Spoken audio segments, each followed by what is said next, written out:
Rehabilitation Center, Bahay Silangan, alang sa mga person who use drugs, gipahigayon dinhi sa Dakbayan sa Bayawan.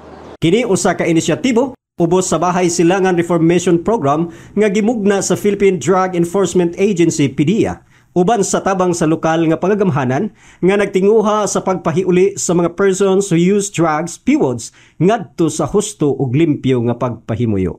Ang programa gitumong sa paghatag og rehabilitasyon, espiritual ug moral nga pagbag-o ug pagpanudlo sa panginabuhian aron matabangan ang mga benepisyaryo nga dili na mobalik sa paggamit ug pagpamaligya sa ilegal nga droga. Gilauman nga pinaagi niini sila mahimong produktibo ug tulubagon nga mga lungsuranon. Sa unang higayon sa implementasyon, 5 ka barangay ang napili nga mga sakop sa programa diin ang ilang mga PWODs mao'y unang nakaangkon sa benepisyo sa sentro.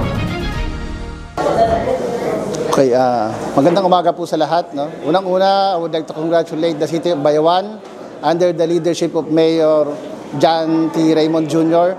for establishing this Balay Silangan. Itong Balay Silangan Reformation Facility po natin ay naglalayon na bigyan ng pagkakataon ang mga drug offenders natin na maging self-sufficient and law-abiding citizen.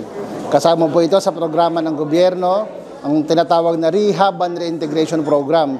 Itong mga reformists natin, pagpasok po sa Balay Silangan natin, bibigyan sila ng mga life skills at support po ng gobyerno upang paglabas po nila, sabi nga, maging self-sufficient at mga law-abiding citizen na po sila.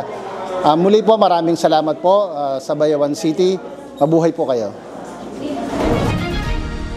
Gipasiugdahan usab ang MOA signing o opening ceremony. Diin personal nga mitambong si Mayor John T. Raymond Jr. uban ni PDEA Provincial Officer Elmer T. Ibona, Bayawan City Chief of Police, Police Lieutenant Colonel Joson B. Paralag, Dr. Fia Leonor Sirado ug mga barangay officials sa lungsod. Mitambong ditabang usab ang nagkalainlaing buhatan sa LGU Bayawan sama sa City Social Welfare and Development CSWD. TESDA, Parole and Probation Administration, City Public Safety Office, CPSO, ug ang DILG. Ang ilang presensya ug suporta nagpamatuod sa panaghiusa sa tanang sektor sa paghatag og ikaduhang higayon sa mga PWODs ug sa pagpanday og mas luwas nga komunidad. Kini nga mga lakang usa ka dakong hagit batok sa problema sa droga, apan usa-usab kini katimaan nga andam ang Bayawan City ug PDEA nga magtinabangay aron mopahiuli ug mohatag og ikaduhang higayon sa mga katawhan nga andam magbag-o.